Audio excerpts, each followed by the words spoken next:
Hi everyone, bringing you a video today looking at some of the things that turn up in haversacks, the 1937 pattern haversack, in use by World War II reenactors, which are not accurate and will be best avoided if you're looking at getting your own contents together for your haversack. Some of these are part of the late war jungle equipment, which have wartime dates, and it confuses people, and some of them, one of them in particular, is an item which is very commonly carried by people, which really shouldn't be and doesn't need to be. But we'll start off with a piece of the late war jungle equipment, and that is the aluminium soap dish. Now, this is a very common offender, so it's one of the reasons I've decided to look at this first. Many people carry these in Northwest Europe when they're recreating the soldier of the Northwest European theatre, which is wrong for two reasons. One of which is there's very little evidence to suggest that these were used during the war at all. They were part of the equipment that was intended for the continuing war in the Far East, and may have been issued to troops heading out there, but they did not arrive before the bombs were dropped, and therefore obviously didn't see active service out there. On top of that, the fact it probably didn't see use at all, it's Far East only issue, so it would not appear in Northwest Europe. It was only after the war that these were made standard issue or made available for issue in other theatres. During the war, they were theatre specific. They were on a theatre specific list, basically, and would not have been issued anywhere else.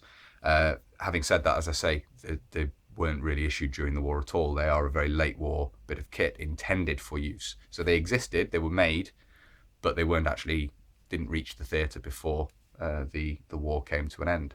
So that's a common offender. So avoid these. Just carrying your soap in the hold all in the pocket at the end is the correct way to do it. You don't need an aluminium soap dish. They're not technically a wartime appropriate bit of kit. Another aluminium item, which is part of the late war jungle kit, is the 3-part clip together cutlery set. And these were made in 2 sizes. I actually have a spoon. I think the spoon is slightly smaller, but they are marked the same. They're all marked par, so these are to the same person. And they were issued, but post-war. Again, they may have been issued out to troops heading out to the Far East in 1945, but they aren't correct for use anywhere else. They were, again, part of the late war jungle equipment, theatre specific, and certainly seeing these in a haversack in your hold all in Northwest Europe, no, you wouldn't have seen them. You would have had the standard cutlery, the standard knife, fork and spoon, which I showed in the haversack contents video. Steel handled knife, stainless steel cutlery. So not appropriate for going in your 1937 pattern haversack. Issued post-war and very issued out to troops very late war, but again didn't see the troops who were issued these would not have seen active service before the war came to an end. So not really a wartime bit of kit.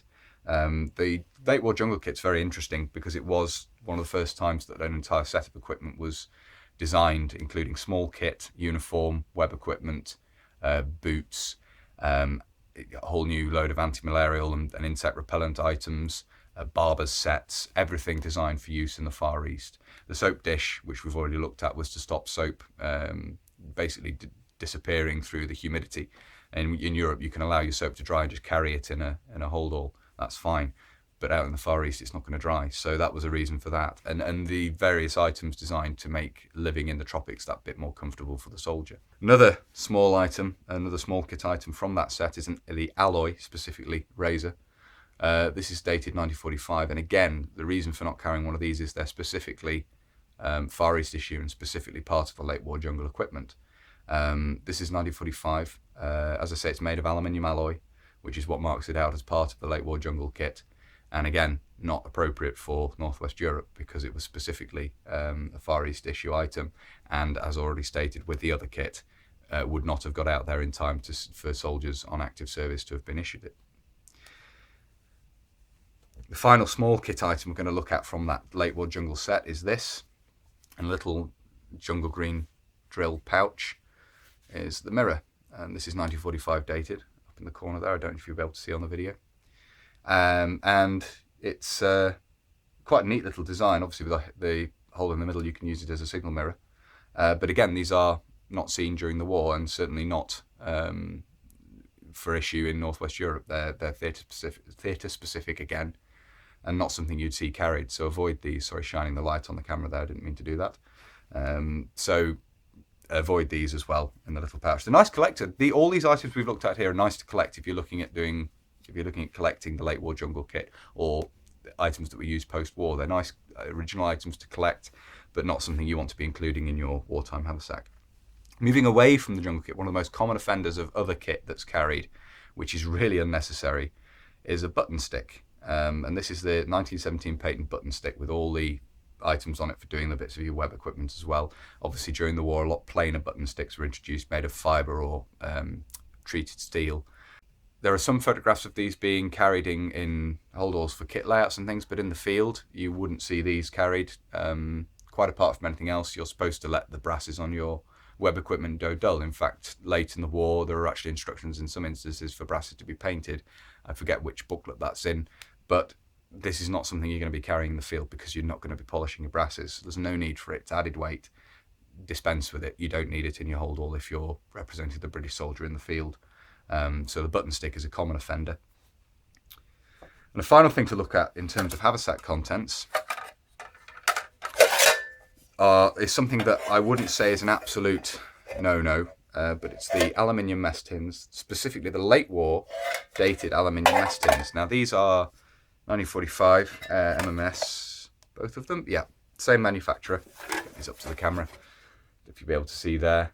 But these are, again, part of the late war jungle equipment, and they weren't made general issue until after the war.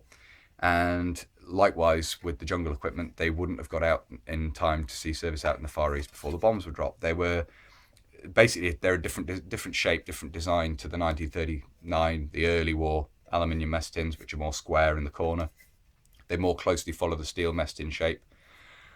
So they're good stand-in for using perhaps early on, but I would suggest getting a set of, obviously this design was manufactured right the way through and still manufactured today, I think, or certainly until very recently, and was copied by civilian manufacturers as well. But they're very practical for using, but there's really nothing wrong with the steel ones, provided you get a very clean pair, a very clean pair of mess tins, although they have a tendency to rust, so it might not be something you want to eat from. The early aluminium mess tins are fine to eat from, so if you can get a set of those, that's ideal. These acceptable as a stand-in in the meantime, but it is important to note that they aren't accurate. They aren't really a wartime issue thing. So try and get a proper set of wartime mess tins, particularly if you're doing a kit layout or something like that. It's better to show off items which are accurate and correct, and these aren't from a historical point of view. And again, as I say, part of the late war jungle equipment, which would then be made general issue after the war. So that's the late war aluminium mess tins is another thing to avoid if you can find wartime mess tins, particularly if doing kit displays rather than wanting to eat from them. Although, as I say, the early war aluminium mess tins, provided they're clean, are absolutely fine. The steel ones, there's a bit of a myth that you will get lead poisoning from them. They're tinned.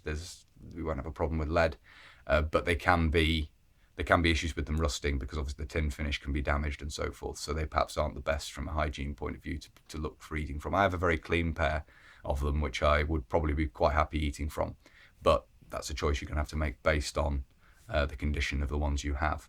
So something to avoid or something to try and keep only as a using item if you absolutely must, if you want a using pair until you find an early set of the aluminium ones perhaps. But something to avoid otherwise for kit layouts and things. Try and get some wartime mess tins. So there it is. I hope you found that interesting. It's just little pitfalls that I've seen quite a lot of people fall into. And hopefully this will just help people with some of those items which are wartime dated but aren't necessarily appropriate for actual use in your haversack if you're recreating the British soldier of the Second World War. So I do hope you found that interesting. As I always say, if you like my content and you'd like to see more, then please consider subscribing to the channel. And if you're already subscribed or newly subscribing, make sure you hit the notification button, which will let you know when I upload future videos. As I always say, I have a Facebook and an Instagram page where I'll post up photographs and so forth of the collection and various other items, and also link through to the videos there. Often you'll get earlier access to the videos on there, so make sure to check those out too. Links in the description. And that's it for now. So until next time, bye for now.